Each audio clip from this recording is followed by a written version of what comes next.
Hello, hello. Hey, everyone. Our guest today has over 40 years' experience in the area of elite performance through visual training, having worked with the likes of NASA, the U.S. Olympic shooting team, the Pittsburgh Pirates, New England Patriots, Boston Bruins, and jet fighter pilots, as well as those with autism, PTSD, and traumatic brain injury.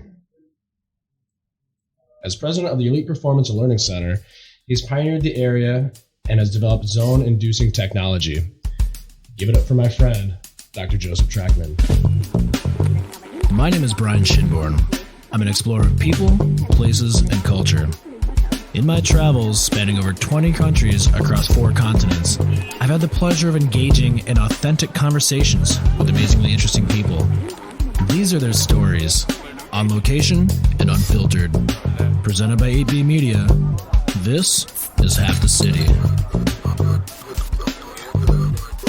What's up, buddy? How you doing? I'm fine, thank you, Brian. Good.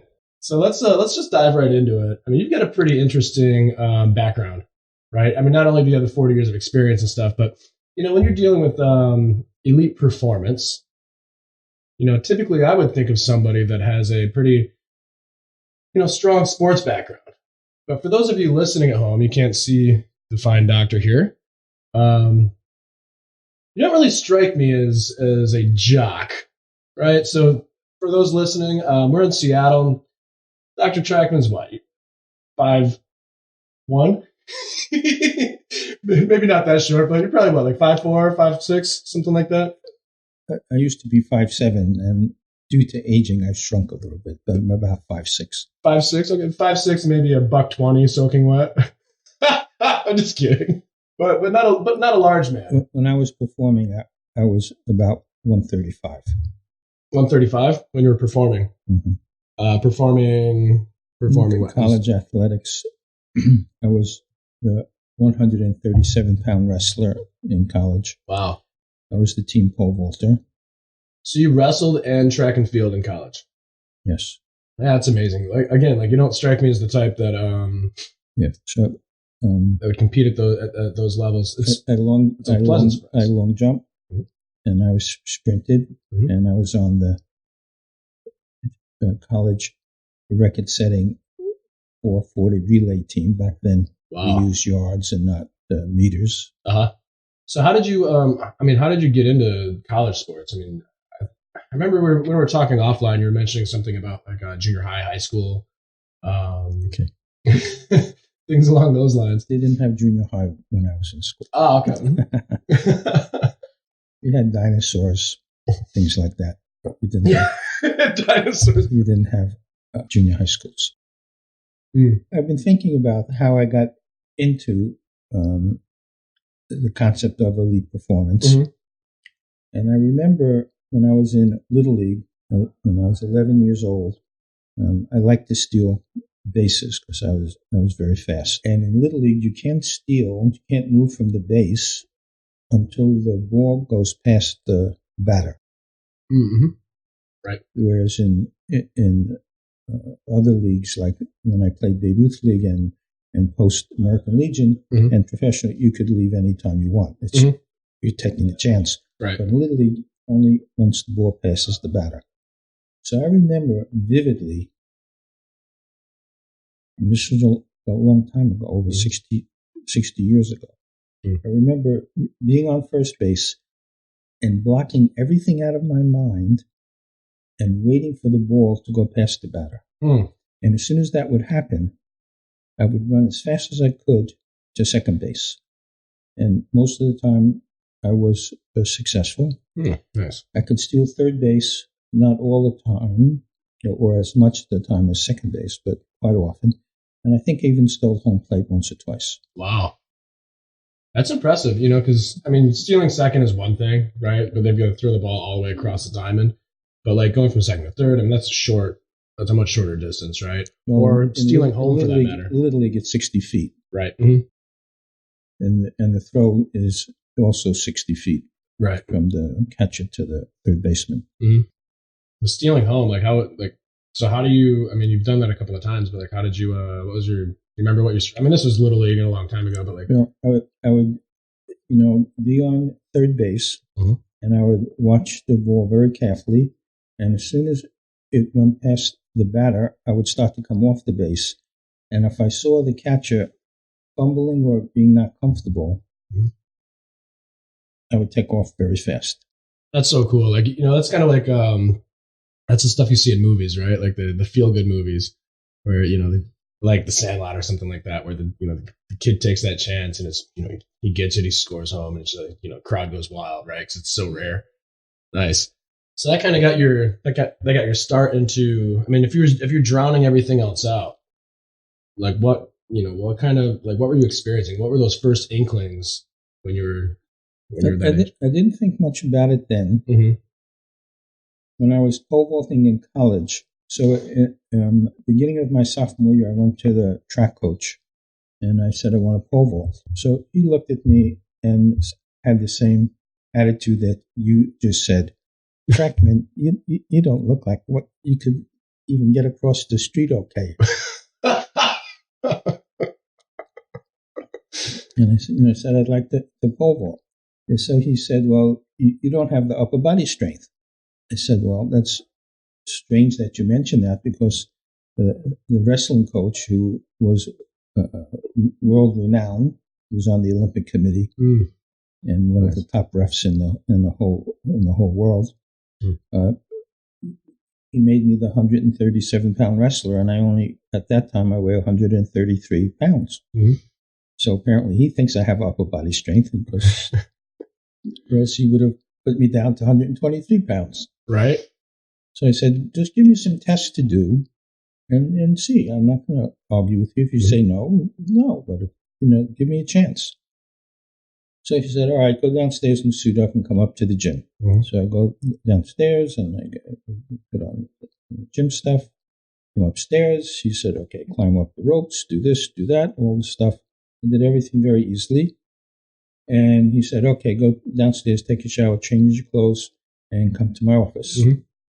So I did that, come to his office. And so this was September 1964. And I remember walking into his office. He was sitting behind one of those institutional gray steel desks that had a center drawer.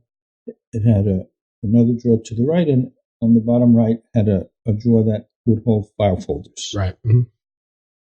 So I walk in. He reaches into the file folder drawer, takes out a manila folder, hands it to me, reaches into the center drawer of his desk, takes out a set of keys, gives me the keys and the folder, and he says, okay, you're going to be the pole vaulter. I said, okay, thank you. And so what were the keys for? The keys were for where the stanchions and the cross piece for the pole vault and the poles. Oh, okay. So you can get out and practice whenever you wanted. Yes. Nice. And in those days, the pole didn't bend. Yeah, that's right. So it took even more strength to get up and over, I would imagine. So when I left his office and I walked a little away, I opened up the folder, and what was it? It was an article from Sports Illustrated of someone pole vaulting. It was in time sequence. And that's how I learned how to pole vault. The track coach never said one word to me after that about pole vaulting. So you didn't pole vault before you read this article? No. You just woke up one day and said, I want to be a pole vaulter. Well, I had wanted to in high school. Oh, okay. And in high school, I was a little shorter and a little skinnier. So the track coach, he just brushed it off. Yeah. But he also brushed off in my sophomore year that I was a sprinter. And then in my senior year, I was the number 2 in the 100-yard dash, and I would do the anchor on the 880-yard relay. So each one ran 220 yards. So I was the anchor man, and usually the fastest one is the anchor man too. Yep. But even knowing that, he just had this attitude. Some smart little Jewish guy thinks he could pole vault. Give me a break. Don't judge a book by its cover, right? Yeah. So when I wanted to pole vault because I just thought it was fun. Didn't think that I was to be a champion or to do better than somebody else who was doing it on the team. It just looked like it was fun. So I would, before the wrestling season, which began in mid-October or November, I would go out, onto the track where the pole vault pit was, and I would practice pole vaulting. And when I did it, everything occurred in slow motion. I have to remember, I was very relaxed. There's no competitive baggage along with it. It was just something to do for fun. And I just remember that, you run as fast as you can, plant the pole in this little hole in the ground, wait for the pole to go straight up vertically, do a handstand on top of the pole, push the pole away, go up over the bar, and land in a pit of sawdust and sand. It didn't have foam then, it was sawdust and sand. So you had to know how to fall, and from wrestling, I knew how to fall. That was not a problem. Every once in a while, when I was doing my studies, I would get the same feeling of the pole vaulting. And when I would do that, I would have a photographic memory, and I could speed read. And so after a while, my studies became like a joke, that I could go into an exam, and I would have all the notes photographed in my mind. And sometimes I would take blank paper. I asked the professor for blank paper, and I would just make an outline of the notes that were photographed in my mind. Then I would eat a chocolate bar. I would take a 5 to 10 minute rest, and just to get me completely relaxed in the zone. Then I would take the test and get an A. It was just... What you're talking about in the sports stuff is like getting into the zone, right? Yes. It sounds like the same thing with these studies and the test taking. I love being in the zone. Like that's my... I don't know exactly how to say it. I mean, obviously, I think most people that perform at a high level, I think they get into the zone, right? And like that's the sweet spot, right? Yes. That's the sweet spot where, you're doing something that you love doing, you do it really well, and when you're doing it, it's almost like nothing else matters. Kind of like, you remember the movie Beautiful Mind with Russell Crowe? When he's like looking at the chalkboard and all these symbols and stuff are just like floating around, like kind of like that, right? I mean, that's how it feels to me, anyways. When you're in the zone, we can explain it this way. In our Western culture, most of our information is in the center of our visual field. Computer screens, television. Right. It's very point A to point B. Yes. Direct line of sight. Very few tasks are involved in the periphery. In the vision system and the brain, there's two separate channels for information processing. There's central processing and peripheral processing, which are analogous to analytical, which is center, and emotional, which is peripheral. So as we know that we have analytical intelligence, but we also have emotional intelligence. Right. When you're in the zone, you're using both. And using both doesn't detract from either one. In fact, it's additive. So, for example, you could think of being just central or being just peripheral as a straight line, like you said, from A to B. Now, some people have the ability to switch from center to periphery or periphery to center. So we use computer terminology for that, say flip-flop. Flip-flop from one method of processing to another. Yep. Then there are other people who can... so the flip-flop is like a two-dimensional plane. Like a piece of paper is basically a two-dimensional plane. It has a thickness, but it's negligible. People who are parallel processing, it's like a sphere.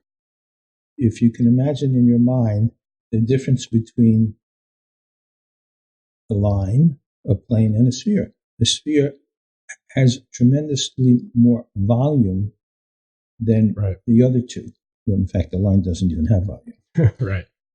And this is what happens with our processing. So when we're parallel processing, when we're in the zone, we're able to do all these things. And the point you made is very good. I've had, when I was in New York, I had patients who were Broadway performers, and they call it in the moment. Sure. And they said that the great stage performers, and the example one of the patients gave was Laurence Olivier, that just being in the same theater when he was performing, you could feel it. You could feel that energy. We call it charisma, or people call other things. Sure. But that's it. When you're in the zone, the brain waves change, and the brain wave is called the alpha wave. That gets very big. This is the Zen state. Yep. And this is optimizes body function and produces lots of good body chemicals. And one of those is beta endorphin, which makes us feel good. So a lot of that's sciencey jargon, which admittedly, I don't know shit about. But it's fine. I think the way that you explained it, with like Laurence Olivier and like other actors, like or professional athletes, like we're going to get into in a minute. But yeah, it's one of those things where it's like when you're in the zone or in the moment or in the flow or whatever you want to call it, it's almost like everything else slows down. It's like in slow motion, right? Like you're just seeing everything. That's how the athletes would describe it. Yeah. Particularly baseball players, so they could see the rotation of the seams of the baseball when it's leaving the pitcher's hand, so they know whether it would be a 2-seam or 4-seam fastball or a breaking ball. Which is crazy to think about because that ball goes so fast, right? And I mean, you're talking 80 to 100 miles an hour, right? 90 feet away or however far it is. I forget in baseball. 60 feet, 6 inches. 60. Oh, right. That's right. But you're right. So it's, it's like a split second, right? About 0.3 of a second. Well, about, depending on how fast, less than 0.6 of a second. Yeah. Could be faster, but not any more than that. Right. I mean, and they say like, it's often been said that hitting a baseball at the major league level is like one of the hardest things to do in sports. Because you're right, because you've got like that fraction of a second. Not only to understand how fast the ball is going, but the curvature, right, and what type of pitch is happening. How it's gonna waver as it moves. It's not coming straight towards you. No. Even if it's a fastball, it's coming like down, right? Now, Roger Withrow, who was the world champion in the air rifle when I was training him, he could see the bullet going through the paper target. Wow. Now you could say that he was full of baloney. But it sounds like bullshit to me. Yeah, my answer is he has the gold medal, and you don't. Yeah, exactly. So whatever he says, there's credibility there. Now, when I was training the Navy pilots in Pensacola who land on the aircraft carriers, they said that you can't do that unless you see in slow motion. There's just too many things happening all at once. Yeah. For example, the plane's going hundreds of miles an hour. Yep. The aircraft carrier is probably going 60, 70 miles an hour. And it's rocking left and right. Or right, because it's forward on and water. Starboard, have to keep our language correct. and fore and aft. So it's doing all these things, and you have to land this, and you only get one shot at the hook. Right. And they said, they call it streaming, where they can see everything on the control panel, and they can see everything on the deck, everything. And it just is, like you say, just in the zone and just happens. I want to dive into all that stuff. Like there's a lot to unpack there. First, I'd like to kind of pull it back a little bit and kind of understand how you got there, how you got to that point. You're doing sports in college, right? You're recognizing that you're getting into this like flow state. Maybe you're not sure exactly what it was or whatever. But how did you go from Joe Trachtman, wrestler, track and field athlete in college, to expert in the field of elite performance? I have to give myself a plug because you mentioned. I also played a lot of baseball. And when I was a senior in high school, I was playing in an outside league. And there was a paper in New York City then called the Journal American, since it went out of print. they would have an annual scholarship for combination baseball player scholar. And I came in second in New York City, like the whole New York City. Nice. Like a dual threat. Yeah, so I also played baseball. Okay, so how did I get into it? So after undergraduate school, I went to optometry college. And after optometry college, I went into the Army. I think that was during Vietnam, right? If I recall. Yes. You were an optometrist. I was an optometrist in the Army. I was in the Vietnam era. Actually, my title was Chief Optometry Officer, U.S. Kirk Army Hospital, Aberdeen Proving Ground. The Aberdeen Proving Ground. Just for the listeners, can you explain a little bit about what the Aberdeen Proving Ground is or was? Okay, Aberdeen Proving Ground. At that time, I don't know now. At that time, was the Center for Ordnance. So they had the Ordnance School, which is like explosives and bombs and things like that. Yes. Yep. And also, it was the headquarters for the Test and Evaluation Command, the acronym TCOM. All right. In the military, they love acronyms.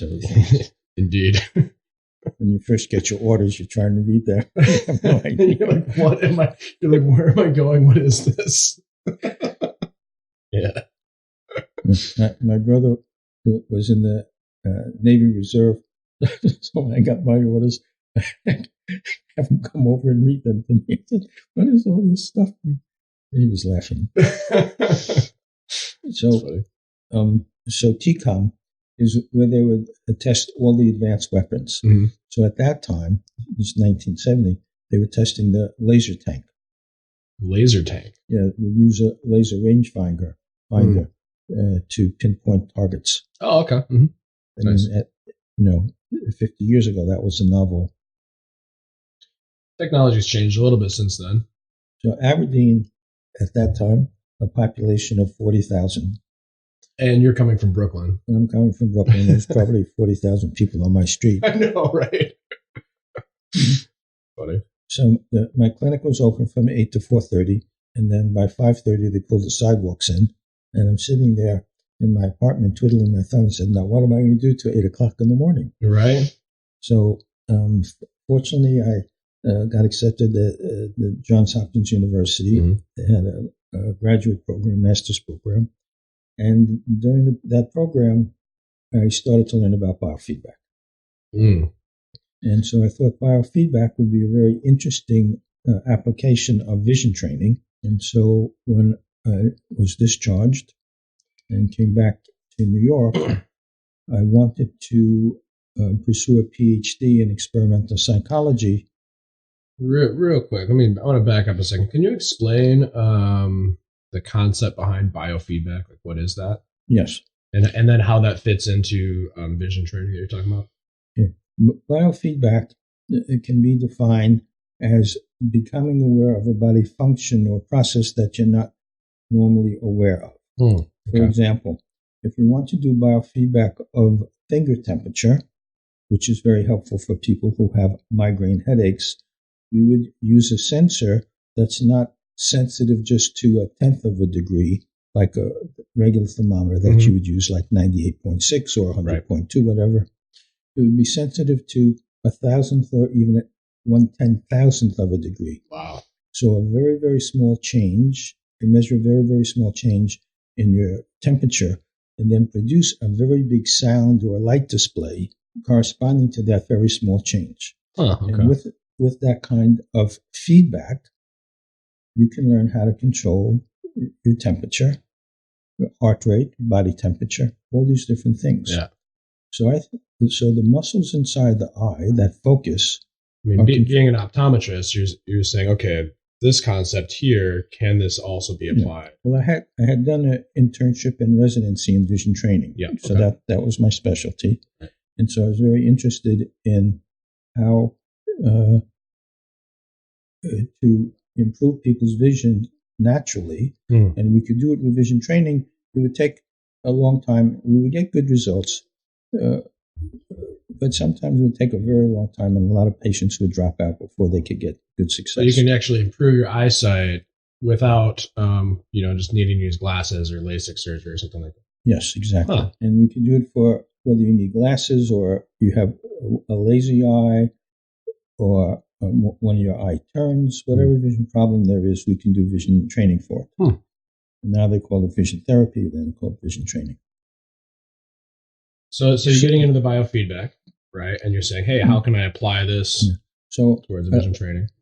As I was pursuing this, I came across a NASA article where a NASA scientist named Robert Randall trained some NASA pilots to improve their vision. So I took his report to my dissertation committee. And to get a PhD is very formal. You have to have a committee. Right. You have a chairman, head. Yep. You have to have a written proposal, and it's very formal.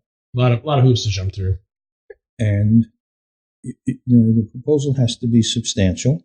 It usually is something novel, a replication of something that there has been some controversy about.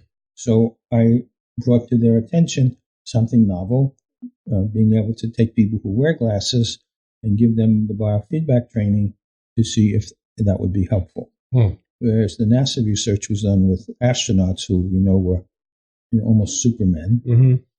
Well, yeah, they're like the top of the top of the top, right? Exactly. And so training their vision, may not relate to the general population. So that was my dissertation. And so after that, I finished that in 1978. And then in the early 1980s, a patient came to me and he said, I want to be a New York City fireman. But I said to him, his name's Robert, and it was in Omni magazine in 1985. They wrote up his story. You could only see the big E at 10 feet. When you say the big E, you're talking about like the vision chart? Yeah, the big E, that's about 10 inches.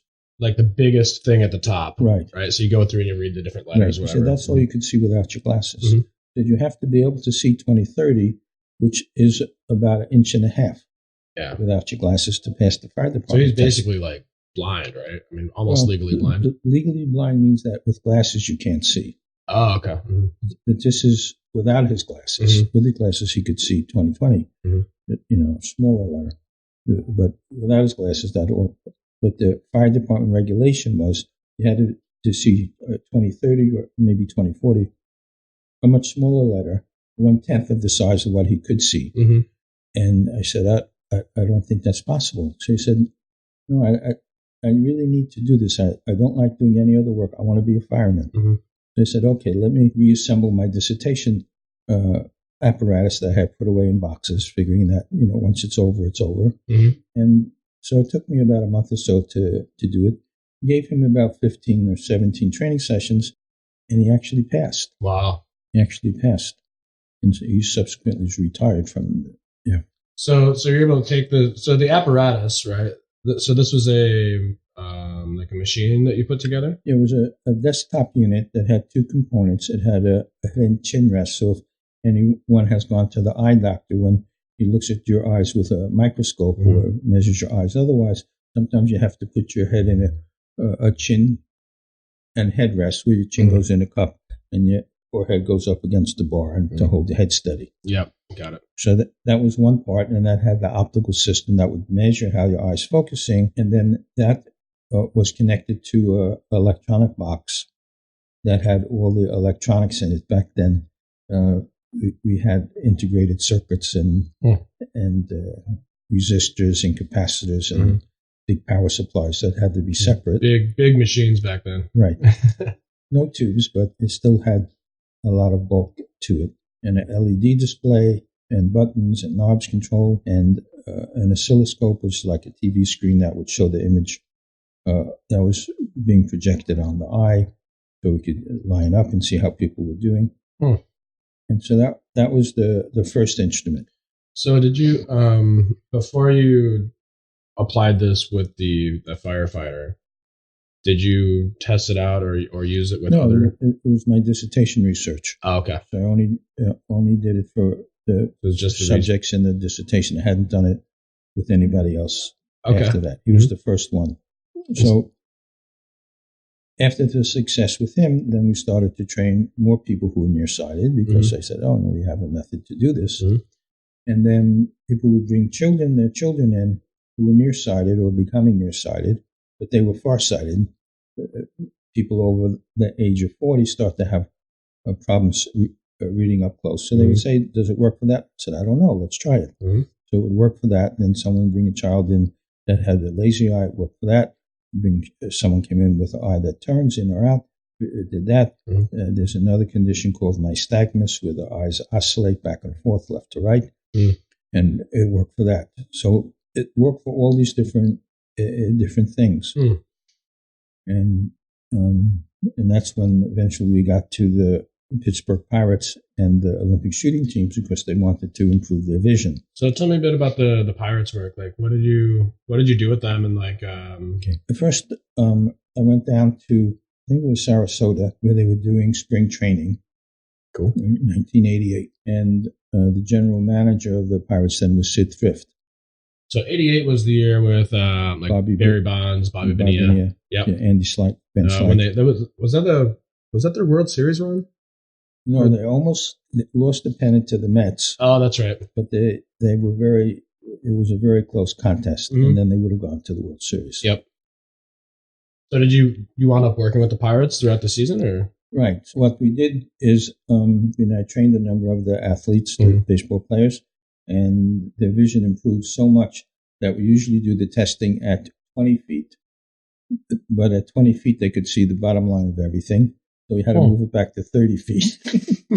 And they still could see the bottom line. So it just blew them out of the water. Yeah. So what we did is I trained one of the graduate students at the University of Pittsburgh in the psychology department. And how did I entice him to do it? I said, I need someone to give training to the baseball players. And if you want to do it, you can go to every home game for free. Nice. That's it's a little bit of a perk. So I trained him. So he would give the players, whoever wanted it, because professional athletes, you can't force them to do anything. You suggest it. But most of them, would come in and do a little tune-up before the game. And then I would fly in about every month just to check up on everything. And it worked out very, very well. The players really liked it. Sid Thrift liked it so much that in his book, The Game According to Sid, Chapter 5 is all about me. Nice. You got a full dedicated chapter. Yeah, that's sweet. I mean, that because again, like the 88, like the Pirates were like beast mode that year, right? Like, yes. The Bobby Bonilla was Triple Crown. Did he win the Triple Crown? Or he had it. He had it for a while. Yeah, right. A long while. But like that was like his big that was his breakout year, right? Like he was good. He was good before that, but like that was his year. Yes.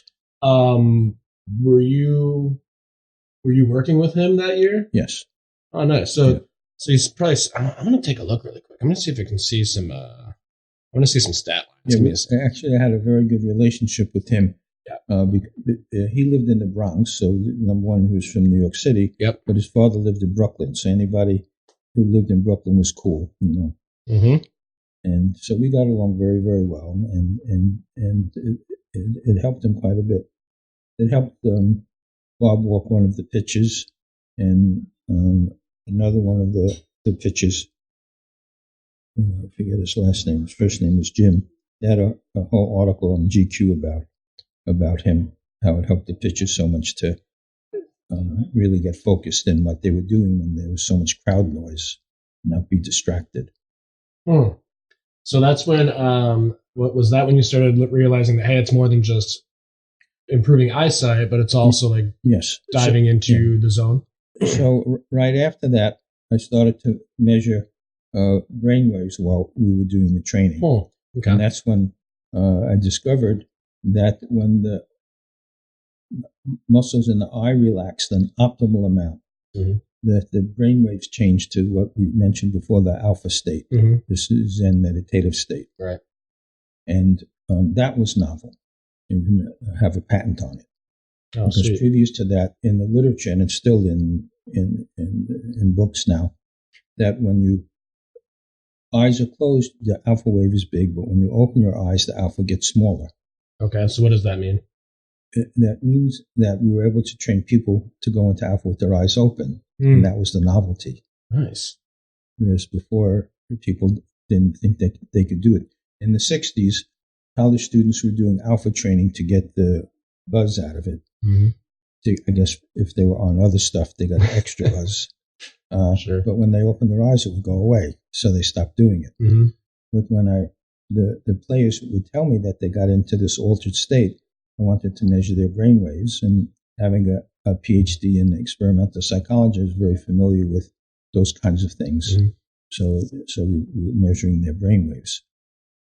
People might ask, what's an eye doctor doing measuring brainwaves? Well, right. That's what I'm saying. Like, there's an interesting cross between the doctorate of optometry and the experimental psychology. Yeah. In experimental psychology, one of the subspecialties is vision. God, that's really cool. I mean, like I said, I can't say it enough. Like, I love being in the zone. Like, that's my favorite place to be. If I could do it all day, every day, that'd be like ideal. One of the most rewarding things of the training now is that with the increase in the diagnosis of autistic spectrum disorder, I have quite a number of young children, like 7 to 9. Their parents bring them into the office because they've been diagnosed being on the spectrum and this, that, and the other thing. And within 10 training visits with the training device, teach them how to concentrate, and they usually by the 6th or 7th session, they're going to the library or going to their parents' bookshelves and taking out books to read. Whereas before, getting them to read was like the worst thing in the world for them to do. No, I hear that. My nephew's on the spectrum. I don't think he's like super deep on the spectrum, right? He's not like Rain Man autistic. But he definitely shows signs. And I could see where some of that concentration stuff, or being able to like pick up a book and like read and just go and chill. I think that'd have huge positive impacts on him and other people like him. If any of your listeners are interested, I'll give myself another plug. Sure. And also a big shout out to Brian because he did the filming. That if you go to my YouTube channel, you'll see that there's a 1-hour video understanding autism. What's your YouTube channel? Joseph Trachtman. Joseph Trachtman. Yep. You'll see the spelling of that when you look at the podcast episode. That's cool. So you worked with the Pirates during their big run, Bobby Bonilla's breakout year, right? I mean, it's really because of that, and the next three, during that run in the late '80s, early '90s, when they were like a threat every year, right? It was kind of because of that he wound up going to the Mets and got that deal where he's still getting paid. He's still getting paid, and he hasn't played for like 20 years. That's got to be the greatest deal in history. Yeah, and as you asked me before, I don't get a percentage of that. Yeah, that's too bad. You should have worked that out. Yeah. But so you've done the work with the autistic kids. You've done stuff with the Pirates. Yeah, to get back to the shooters. Yeah, that's what I want to talk about. So the U.S. Olympic shooting team. Yeah, so in 1992, the silver medalist, Buddy Firth, I had given him training, and then the national women's champion, who competed well into the 90s after that, she also figured it out. And this is funny. So we gave her training in the morning, and she was having trouble figuring it out and was getting a little angry about it because, people at the champion level don't enjoy not being successful. Of course. And so she came back in the afternoon and she really nailed it. And then shortly after that, she broke all her records. And then late in the 93, 94, 95, she continued and just kept winning more awards and setting records. And, I was a pretty good shooter back in the Marines. I was a rifle expert, almost a perfect score, that sort of thing. And so I sit there and I think about when you're shooting, like for me during my time it was the M16, right? I think it's the M4 now. But either way, you've got to qualify once a year in the range.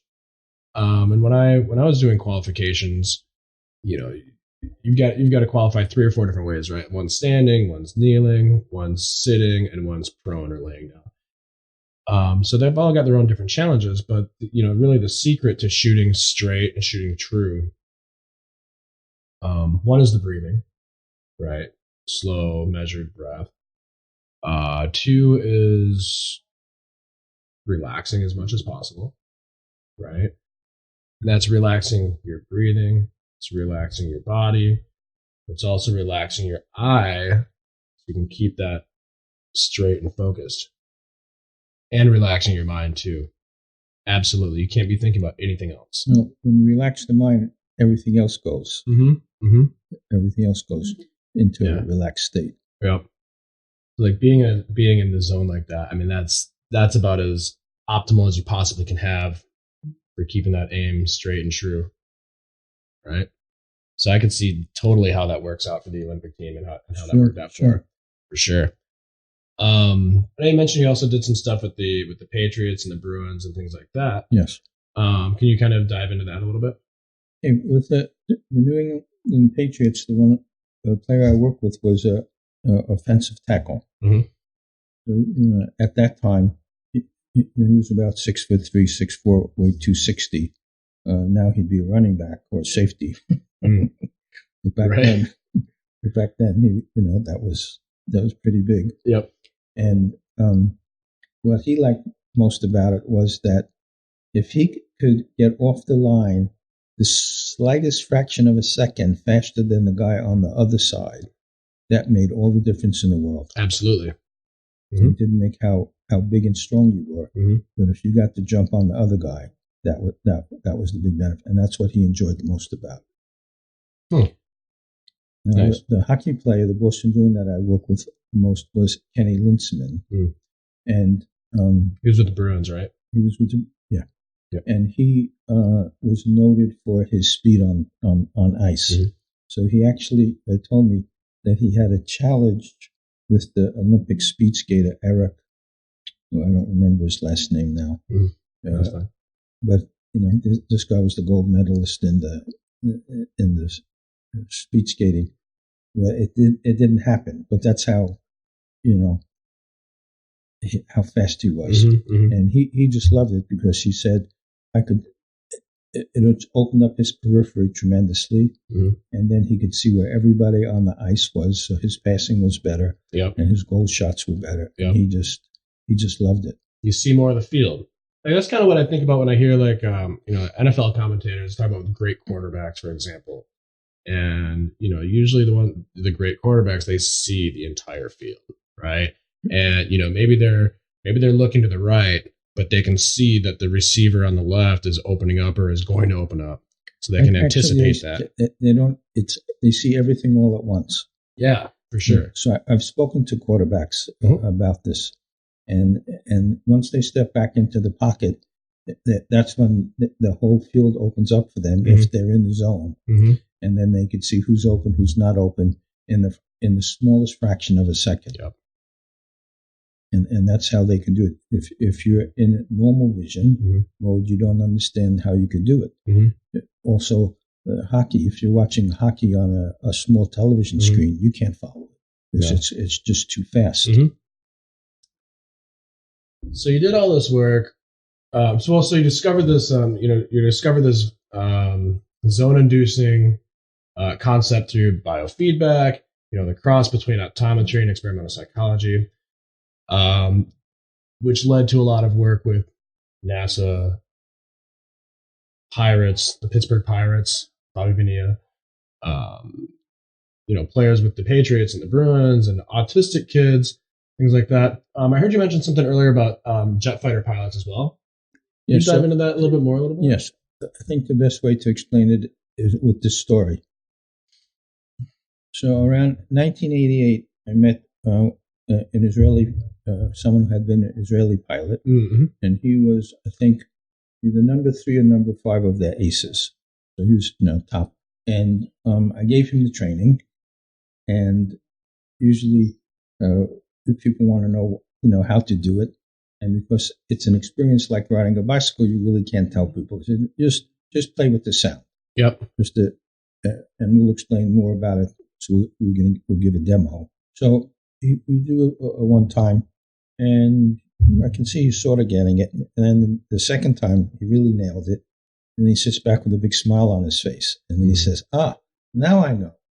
So I said, what do you know? Tell me.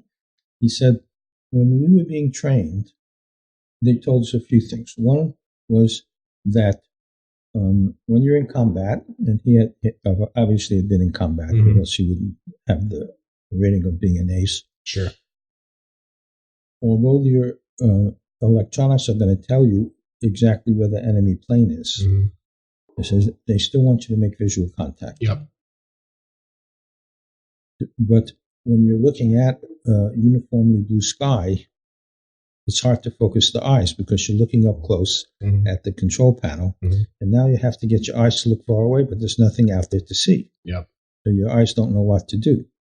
So he said they taught us to look out at the wing and just get the feeling of focusing from the control panel to the tip of the wing, and just practice that and get to understand that feeling, that experience. He said, once I remembered that and I applied it to what I was doing here with the training, that made the sound go the highest. And then after that, it just made that exercise with the wing so much more powerful because now I can do it anytime I want. And, awesome. And I don't think there's more to say about for pilots, for jet fighter pilots. Well, because the thing is, even with, jet fighter pilots, like, you have to be elite athletes as well. Yes. Right. And I think you were talking earlier about, like, landing on an aircraft carrier, yes, that sort of thing. Like, that's, I mean, just for some perspective, just think about this for a second, people. Aircraft carriers are how long? 3 football fields. 3 football fields. So we're talking 300 yards long. And when you're flying in your jet, you're probably 10, 30, 50,000 feet in the air, something like that. Super high anyways, right? So, like, if you've ever been on the top of a building, on a skyscraper, and you look down and you look at, like, a car, or, how small, or, like, people looking like ants or whatever. At that height, yeah, the size of the aircraft carrier would be like an ant if you're on top of a tall building. Yeah. You've got to have, you've got the electronic equipment, right? But you've got to have that visual. You got to, get that pinpoint on that ant on this giant ocean. So kind of like looking at the sky where everything's blue. And you're flying, 1,000, 1,500 miles an hour, maybe faster. The speeds are classified, but they're going, 3, 4 times faster than. When you're talking Mach 3, stuff like that, super. Yeah. It's not 500 miles an hour like on your commercial jet. It's 3, 4 times faster. So you're flying super fast. The vision is, it's all blue or whatever. So like you were just saying, it's like hard to, like, for your eyes to understand what to look at. And you find this little ant, this dot in the middle of the ocean, and somehow you've got to get down there, and you've got one shot to get that hook. Right. That takes incredible. It takes incredible skill, not just from the physical sense, but from the visual sense. No, absolutely. I was on a panel discussion about sports vision, and there were some naysayers. There's always naysayers. Of course, there's some naysayers on the haters, man, and saying that you can't train the athletes to have better vision, or it won't make their performance any better. So I had anticipated this, so I brought with me a stack of documents, mostly from research done at Pensacola on Navy jet fighter pilot training. A stack about more than a foot high. And I put them on the table next to the microphone. And when it came my time to speak, this is what I said. I said, I think we would all agree that jet fighter pilots are elite athletes, elite performers. And some people were a little hesitant, but eventually everyone agreed.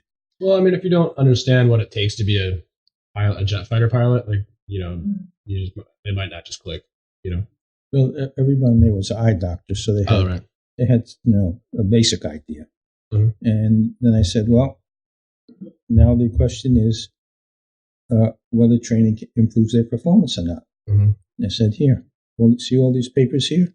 These are all documents from the Navy training. I said, so there's no question that you can train elite performance. Awesome. Yeah, there's so much cool stuff wrapped in there in your career, man. Like, you're talking about, again, all of the like the cream of the crop stuff, that sort of thing, the autism stuff. Something I'm really interested in, personally, because, I'm affected by it as well.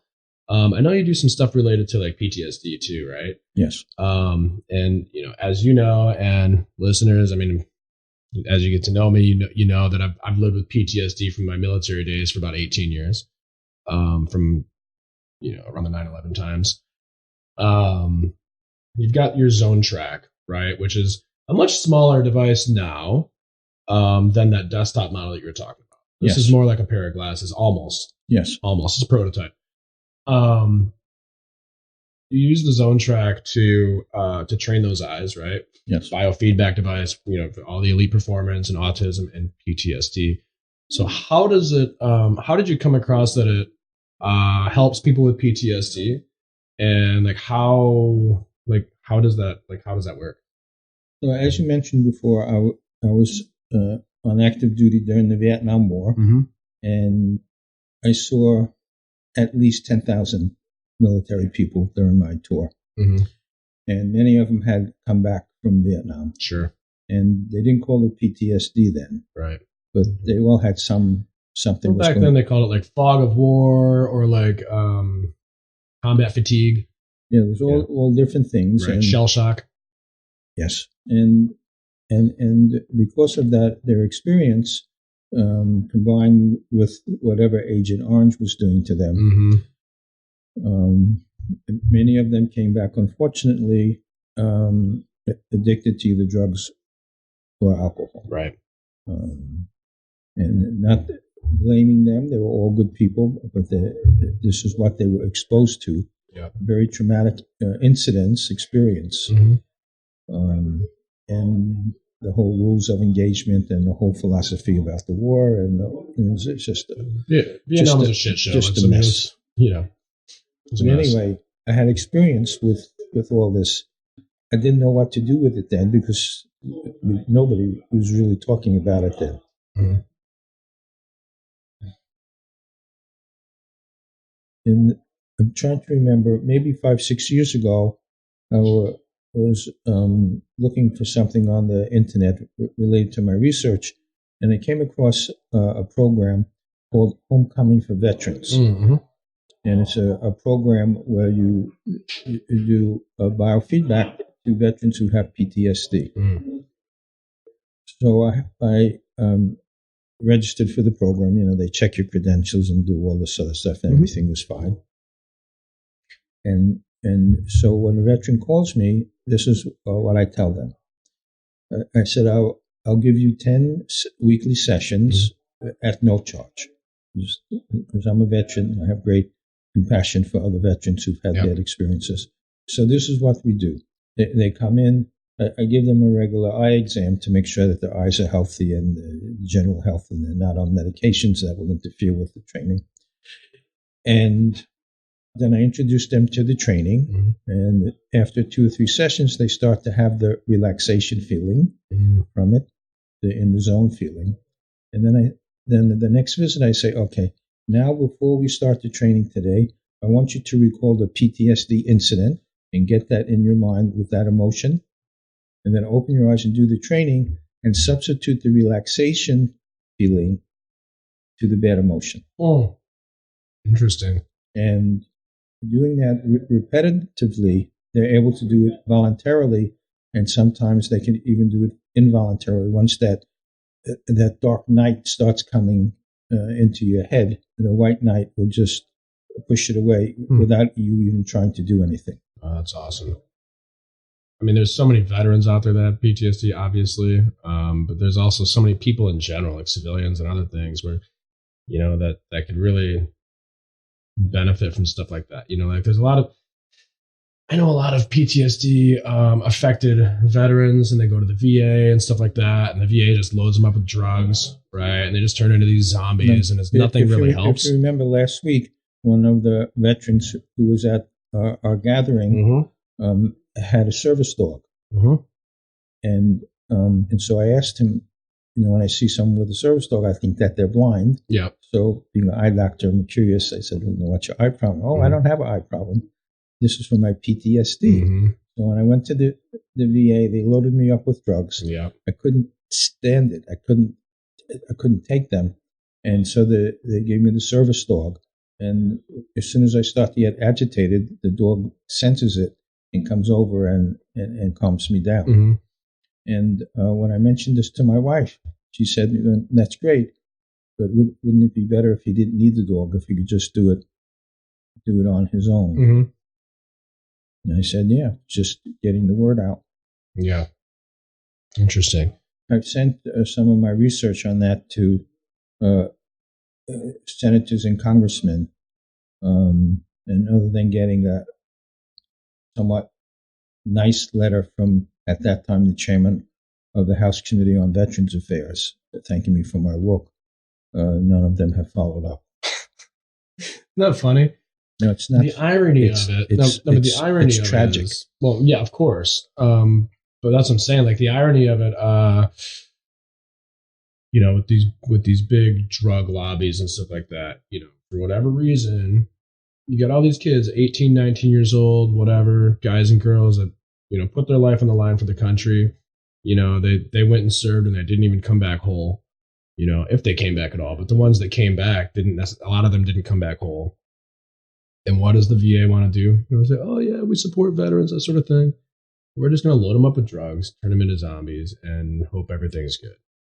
Like, you could sit there and say, "Hey, guess what? You don't need those drugs." Like, I mean, I've lived with PTSD for 18 years. I went through the whole, I was loaded up with drugs early on, but I was like, fuck all that. Like, I didn't want to be a zombie. Right. So I've lived, without prescription medication, almost the entire time that I've been on it, or that I've been affected by it. And I've learned to manage it. Right. And, a lot of it has to do with like meditation and getting in that Zen sort of thing. But that means a lot of quiet time, closing my eyes, that kind of thing, right? Like you were talking about. Right. It takes a long time and a tremendous commitment. Yeah. I'd love to be able to do it with my eyes open. I think I can sometimes. But I know I've done some work with your Zone-Trac a bit, and I love it. And that's part of the reason why I want to talk to you today. I do see you have it here. Yes. Do you mind if I give it a shot, give it a whirl? Absolutely. All right. Get it set up. Sweet. So for you guys listening, probably going to want to turn down the volume a little bit because it's a high-pitched frequency. And basically, it's so this is a prototype, right? He's working on funding for this. But you hear that pitch. Basically, this looks like kind of like a set of glasses, almost like the 3D glasses with the squares, right? Like not blue and red, but like the flat square panels, a couple of lights in front of it. And then you've got the rest of the device, which I'm holding with two hands. And basically, how do we do this? Bring it up to your eye, about 2 finger widths. Okay. And you blink your eye, and you should get a warbling sound. And then your eye's lined up. And then once your eye's lined up, you just want to make the sound go higher in pitch. And just like learning how to ride a bicycle, you only learn from the experience. There's nothing I could tell you. Right. Or show you. And so we do both eyes or do one eye at a time? We do one eye at a time because the eyes actually can focus independent of each other. Cool. So we have to train each eye. So which one am I doing first? Should be the right eye. The right eye. Okay. If I push the correct button. And I keep both eyes open, right? Yes. All right, cool. All right, here it goes.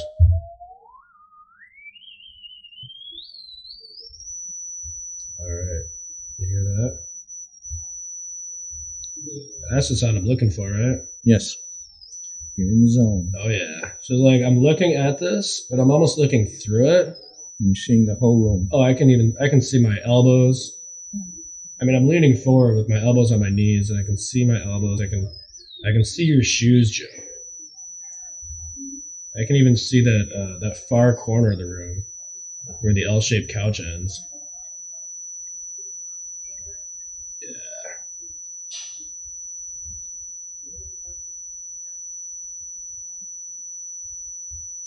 Some people don't get this.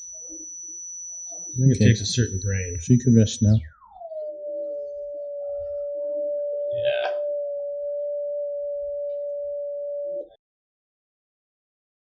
So then we chill for a minute, right? Yes. Talk about the grass.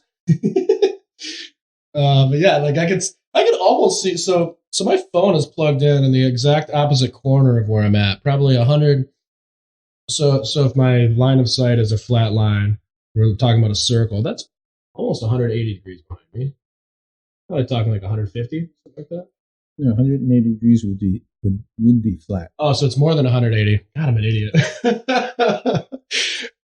Yeah, so we're talking beyond 180 degrees here. Like we're talking, that's probably closer to 200 or so, right? More than 200. More than 200. Yeah. 360 would be being able to see behind you. Right, of course. So 180 is this way, and then 360 is that way. So halfway would be 240. Yeah, so that's probably closer to 240. But it's almost like my vision has just like opened up. Like it's almost kind of like I mean, in the zone, of course, but also like for those of you that don't understand what it's like to be in the zone, kind of like you're really hyped up on caffeine, but like relaxed at the same time. So I'll tell you another story. Yeah. So with the desktop model, one of the doctors was in California, and one day he calls me and he says, "I have a patient here who wants to thank you for developing the device that was called the optometry vision trainer, the new one's the Zone-Trac." So I said, "Let me look at my schedule, and I'll see when I'm going to be in your area." Mm-hmm. And I did, and I said, "Okay, I'll be out there during this week," and we made a time. Now, I don't believe in any coincidences, but less than 2 months ago, this patient called me, and I hadn't seen him for 30 years. He wanted to thank me again. This is what happened. He had come in for vision training, and he had been a cocaine addict. And he told me he was able to break his cocaine addiction by doing the training.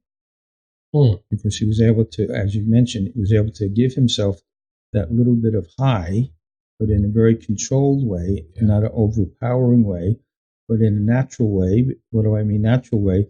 Is that you're making good chemicals and you're preventing bad chemicals. When you take a drug, any kind of drug, you're just going one way. You're producing a chemical that's making the nervous system go one way, but it makes the others go out of balance. When you produce things naturally, that's why I like biofeedback so much. You're making good chemicals and balancing the other chemicals. And so he said, I finally tracked you down. I moved from Brooklyn to Seattle, and it's hard to follow me sometimes. And I said, I just want to thank you. You changed my whole life, and everything's just great. Yeah, it's kind of like I get that because it's kind of like a stimulant, right? But it stimulates the sympathetic nervous system, and that's what cocaine does. That's what amphetamines do. Okay? And that's what makes the pupils. It's like your mind and eyes are on like high alert. Yes. But your body is still super chill. Yes. Yeah. Like this is like the best feeling in the world. I understand why people would get like cocaine crates or whatever, because it's like that, right? I guess. I mean, that's what he's saying, right? That's what I've been told. Yeah. So based on what you're saying, right? Yeah, I don't have to do the other stuff. I get no, exactly. Like you don't need to do anything. I have the real thing. Exactly. Try it again, left eye. Yes. Okay, let me just get this. Yep. Do one more trial, and then.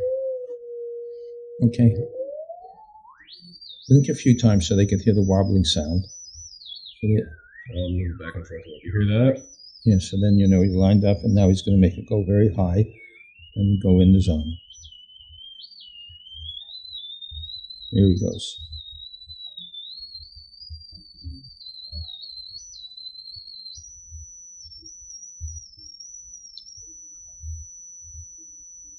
There it is.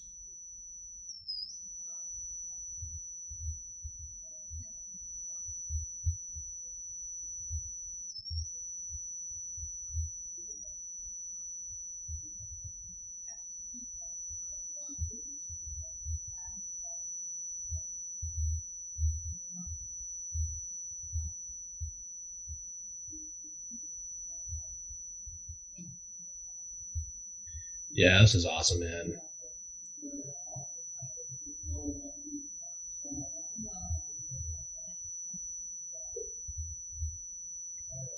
So I remember you said, okay, good rest.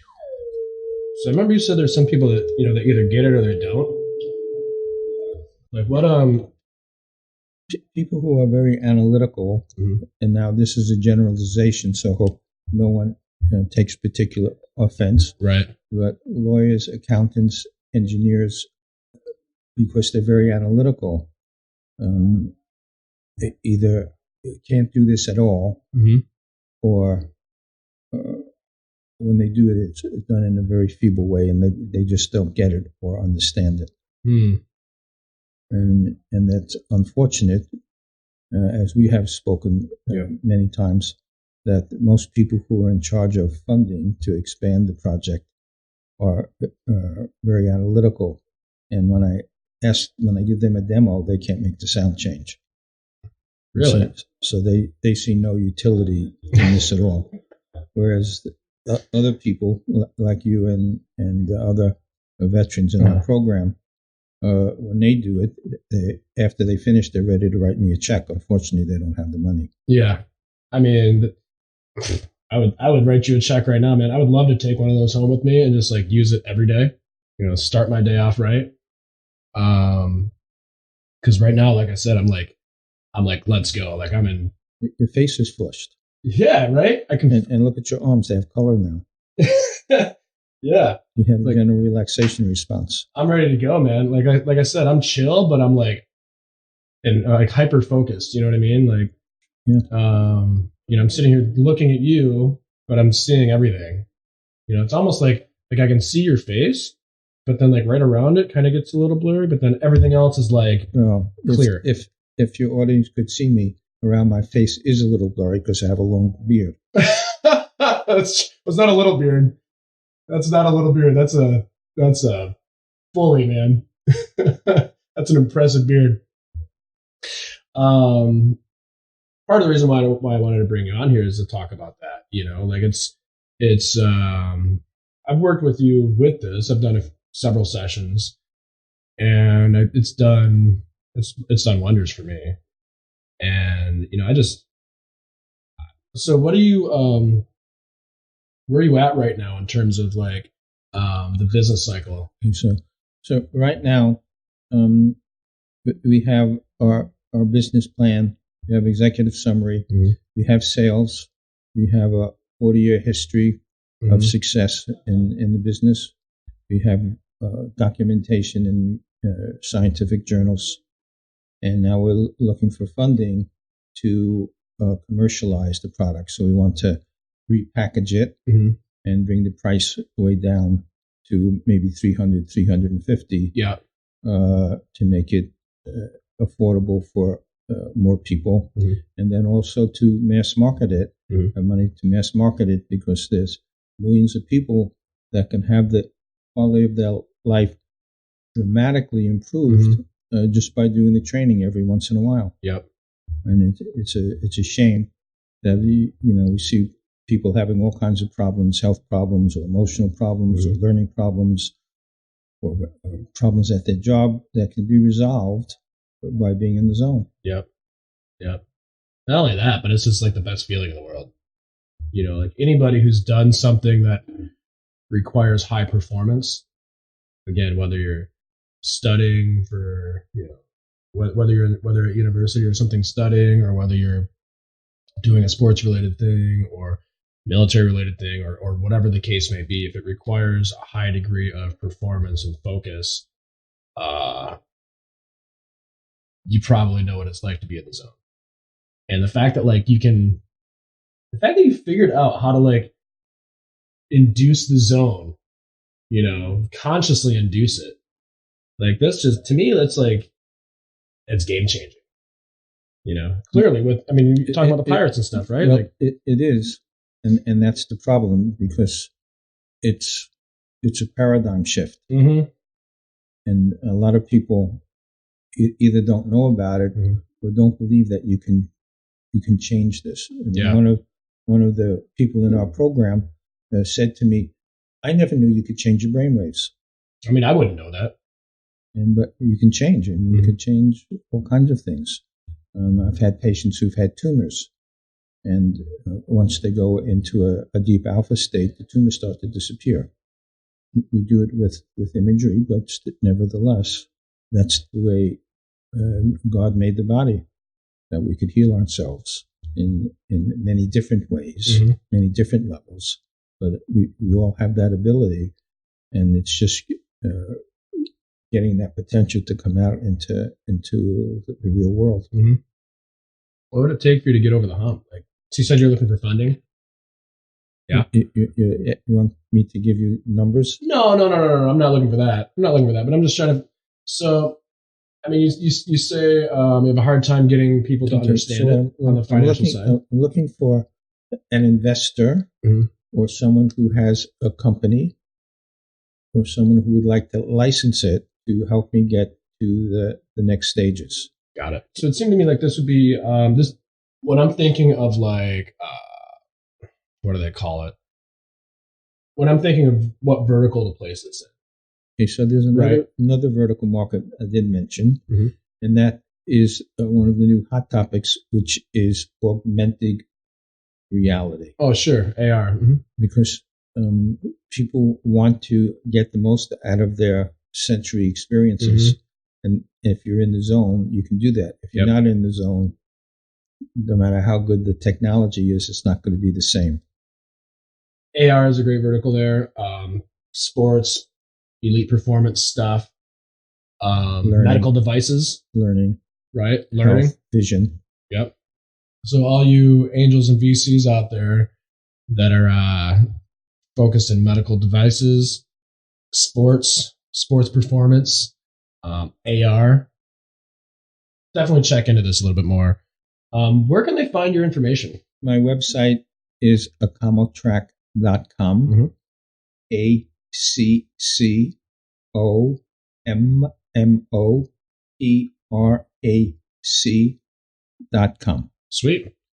All right, man. Well, I appreciate it. Anything else you want to talk about, or No, just thank you for the interview, and once again, thank you for helping with the videos that are on the YouTube channel. Of course, man. No sweat. Appreciate our conversation today. Let's get at it. Joe Trachtman, everyone. You've been listening to Half the City with Brian Schoenborn, presented by 8B Media. Be sure to subscribe to this podcast, share it with your friends, and leave a solid 5-star review to ensure these stories get spread far and wide. For more information, as well as to listen to other shows, including Relentless, a survivor's search for passion, purpose, and inner peace, and Beyond Relentless, be sure to check out 8bmedia.com. Thank you for listening.